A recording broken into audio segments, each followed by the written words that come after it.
So what is up, guys? Nick here, helping you to master your technology, and welcome to the iPhone 14 Pro Max versus my iPhone 16 Pro Max.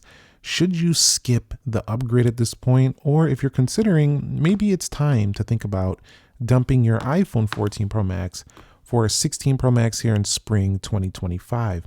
Now, we'll begin by talking about my thoughts on the design and the build quality between each of these. All right, so let's talk about the build quality differences. Well, the iPhone 14 Pro Max, this is the Space Black Edition, does employ that stainless steel build, which to me just makes the phone very hefty and very, very durable. This is one of those phones that I don't even need a case. I mean, the new phone, you really don't either, but this phone just feels a little bit more like a tank, if you will. It's 240 grams. It's quite a bit hefty, but so is the iPhone 16 Pro Max, but it does so by giving you these ridiculously thin bezels and a larger 6.9-inch panel.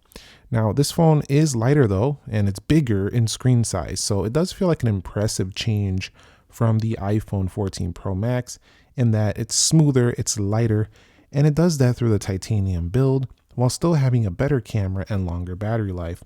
So overall, I do tend to prefer, after this time, using the 16 Pro Max. And you might think, well, duh, it's a newer phone. No, some people actually like the titanium and stainless. They like the stainless steel over the titanium build. So it's personal preference. It really is. But bigger screen with a lighter build, that's fantastic. Although I still want to see Apple push the boundaries and make it even lighter and thinner while still retaining that would be amazing to see, like even bigger screen, even lighter. Wow, that's going to be pretty phenomenal if they can pull that off. But we might be seeing Apple foldables maybe before that, so we'll see how things go. But from a design and build perspective, I would say if you're ready for an upgrade, you don't have to wait for the 17s at this point. This is a nice solid change. You go up in size and screen size, and you get yourself a lighter build. The 17 series is probably not going to be massively larger anyway, so if you want to do this upgrade, you can go ahead and do it already. But if you want that hefty, durable tank-like feel, I don't think you would like this change. It feels smoother and lighter, but I tend to prefer the heftier feel of the 14 Pro Max if you care a lot about durability. So would I upgrade in terms of the display? And the answer is yes.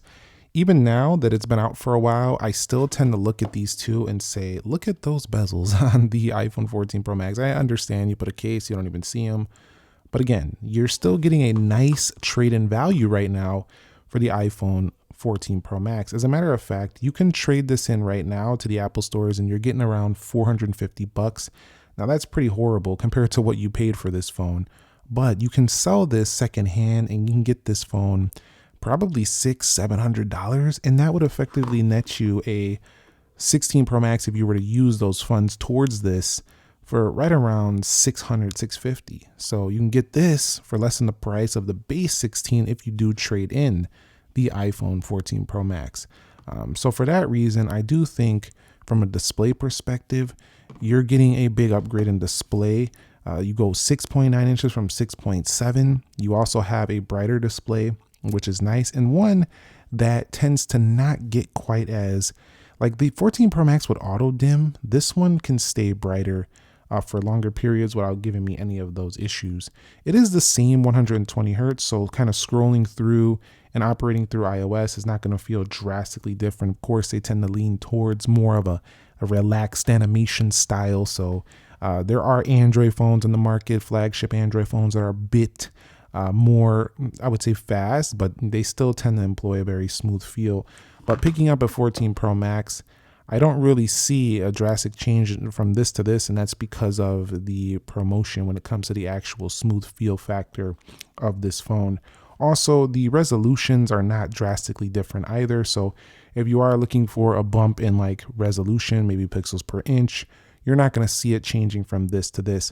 But what you will see is just a more glorious video machine here due to those reduced bezels and larger size. So for media junkies, which a lot of people are who tend to buy these big phones, they love to watch videos, if you will.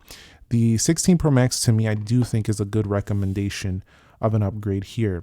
However, again, if you do wait for the 17, you are going to get more drastic changes, but I don't think we're going to see a bigger screen. I don't see it coming. maybe thinner bezels, but I don't know about seeing a bigger screen because they just upgraded the screen size. And Apple tends to take their time with things like that.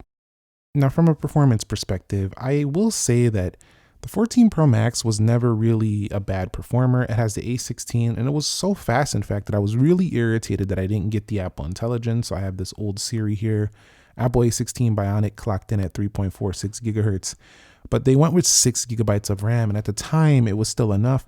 It still is today for running iOS, such a light-based software. It's not really super heavy to run, so it's not like a desktop operating system. It's an app first ecosystem, so it's pretty easy to run even on 6 gigs of RAM, and the optimizations here make this even easier to run. All the games run fantastic and all that stuff. Some people have mentioned that they find the new Apple Intelligence features to be a bit gimmicky, and they only really need some AI models, to like chat models like ChatGPT, Gemini. You get the drill. That's all they need for the AI stuff. And if that's you don't probably need to go to the Apple Intelligence, but this doesn't have the chip or the RAM to perform. Well, it does have the chip, but not the RAM to perform those tasks. So other than that, though, I will say running through this thing performance-wise has been an absolute beast. Even on the latest iOS 18.4.1 that recently just got updated to. So this thing is running pretty great. However, coming over to the iPhone 16 Pro Max, weirdly, I have to say I have seen some slowdowns and a couple of little twitchy app launches lately. I didn't see that at first, but I've been seeing a little bit of that. I don't know if that's because I got a bunch of apps and photos and videos loaded up on my phone at this point, but I never really seen that on some of my older phones, and I also loaded those up. But the speed of this phone is up there with the best of the best. However, the 8 Elite Club of Android competitors have come over this phone in multi-core performance. Single-core performance is still boss on the iPhone 16 Pro Max, one of the best you're going to see. They have a really high clock speed, A18 Pro, 8 gigabytes of RAM. It can run all the Apple Intelligence jazz if you want to run that.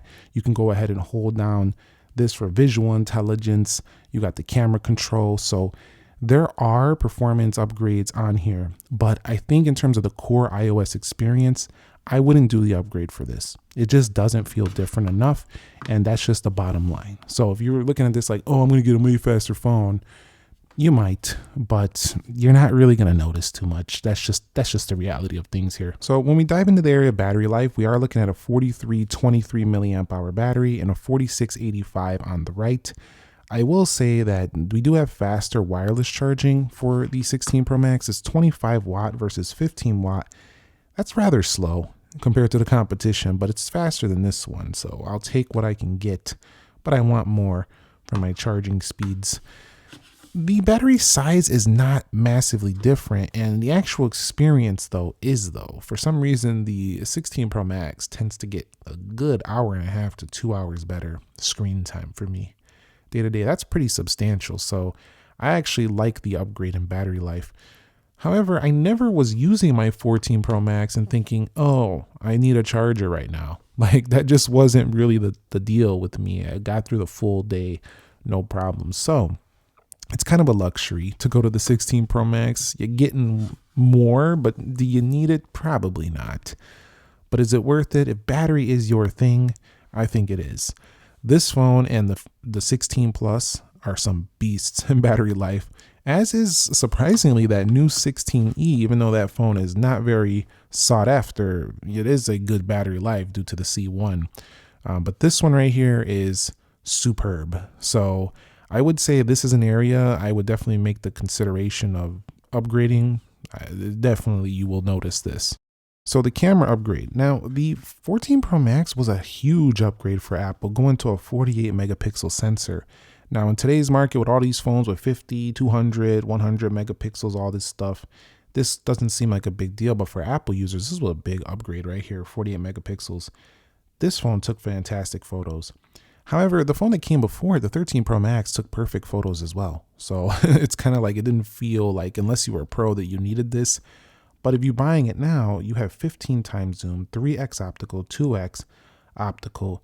You also have cinematic mode like you have on some other iPhones, slow motion for me. You have portrait, you have panoramic, You got raw modes on here that doesn't have the camera control, but you have a really, really good camera setup here. I will state though that I found that this phone, when I first got this phone, that it was kind of a little weird to get used to because it wasn't focusing as easily as the iPhone 13 Pro Max. So this one started to become more pro. I feel like this is when the iPhone went like to the more pro level, like this one, the 15 Pro Max, but now the 16 Pro Max made some more upgrades in this area. They're getting more and more to where it's harder to justify unless you actually use these features, versus the 13 Pro Max felt more like a pro camera, but everybody could use it too. It was very basic triple 12. It had very easy focus, but here we're getting Pro Max RAW, Apple ProRes, all this like extra stuff, and essentially it's just fantastic, man. It really is. And looking at it today, the photos look amazing. I could still get by with this, no problem. But why I would actually recommend upgrading to the iPhone 16 Pro Max is a few reasons. The macro mode is better. We do have ourselves better quality video, better quality action video. We do have like everything is just better. We have a 4K 120. So they took that phone, what they did great there, and they put it on the ultra wide as well with a 48 megapixel ultra wide camera. So now we're only one camera away from a triple 48, which I'm pretty sure we're going to see on the upcoming 17 series. So yeah, the actual results are a little bit brighter, a little bit more, how would you say, accurate, I would say, on the iPhone 14 Pro Max sometimes. But if you like a saturated, like really like just nice photo out of the gate, I like the 16 Pro Max results a little bit better. But some of the zoom, weirdly, some of the zoom pictures and some of the pictures had sharper details on the 14 Pro Max. It's very weird. But you also get the camera control button, which is very nice. And I kind of got used to it. I'm not going to kid with you. You kind of do get used to using this after a while. You never really get used to the controls on it though. Like this stuff, this seems slow, but you kind of just get used to using this as a camera button. And I'm actually happy it's there now. At first I thought it was not needed, but I'm kind of liking it now. You know, it makes it easier to just remember, like muscle memory, just click that, boom, and get your photo. So that could be a potential upgrade worthy of doing for you as well.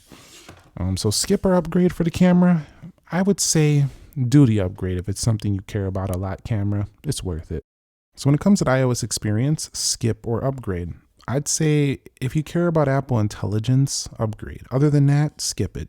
Let's move on to the next section. There's no more point in talking about that. They have the same app library, same customization features, same core experience, same widgets. It's all the same, basically. It's just Apple Intelligence here. That's it. Let's move on to the next section. Let's talk about a couple other areas. Phone call quality, it's actually far improved on the 16 Pro Max. People don't talk about this a lot in reviews, but the 16 Pro Max has significantly better reception strength that I found. Also faster 5G. So as a mobile phone in our today's world, this one is definitely feeling much quicker to use than the iPhone 14 Pro Max. Like in terms of like 5G, I just blaze through this stuff outside with this one. With this one, sometimes it's a little bit like 4G speed feeling for me, even though it's a 5G phone. I just get faster speeds over here. I also find less bar strength when I'm in these different areas like garages, underground, things of that sort, or anywhere where it's just like more harder to get signal. This one tends to hold on a bit better than the 14 Pro Max. Also, they both have emergency SOS features, so that's pretty good.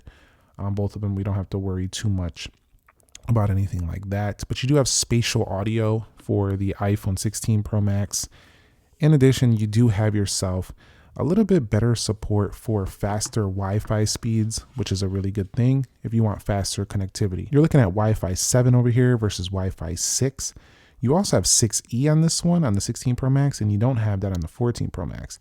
14 Pro Max is Lightning port. I cannot stand Lightning port. The whole industry has went to USB-C, and I'm so glad that Apple was kind of forced to go there because Lightning port absolutely sucks in my opinion at this point. It's such an old cable, and definitely everything. I mean, headphones, computers, MacBooks, laptops, and cameras that I'm recording this with, every single electronics are basically using USB-C. Having a Type 3.2 Gen 2 on the 16 Pro Max is a really good thing for us. So wrapping it up, we went into detail. We went really into detail here in this video. Longevity and future proofing. Is it worth going here? Well, right now, you're not even close to the shelf life of the iPhone 14 Pro Max. You have several years left under your belt, at least maybe 3 to 5 before this thing starts to feel really old, I would say. But if you are the type of person who've been wanting better battery life, better thermals, and also better camera, and you wanted reduced bezels, you've been looking forward to that, and you also like what Apple's doing with Apple Intelligence, you want a camera control, I think almost every area of this phone, there's enough upgrades to justify it. And if you do trade this phone or sell this 14 Pro Max, it becomes way more justifiable. So for me, I would recommend doing the upgrade if you want to upgrade right now. If you want to wait till the 17 Pro Max at this point, I have no qualms with that suggestion either. But if you're like, nah, I'm getting a phone right now. Like I'm getting one before summer. I got stuff to do. This is going to be much better, much further zoom for vacations and stuff like that as well. Much longer battery for those out and about things you might be doing this summer. So anyway, that's going to wrap it up here for me. Let me know your thoughts. Are you holding on to your 14 Pro Max? Do you love the 16 Pro Max? Do you love the 14 Pro Max? Let us know your experiences, your thoughts, what you plan on doing. Help others out in the community who are in the market looking to upgrade their phone this spring going into summer. That would definitely help some people out. So thumbs up if you enjoyed it. Subscribe for more, and I will catch you on the next episode. Thank you very much for watching. Nick here, and be sure to be well, and peace.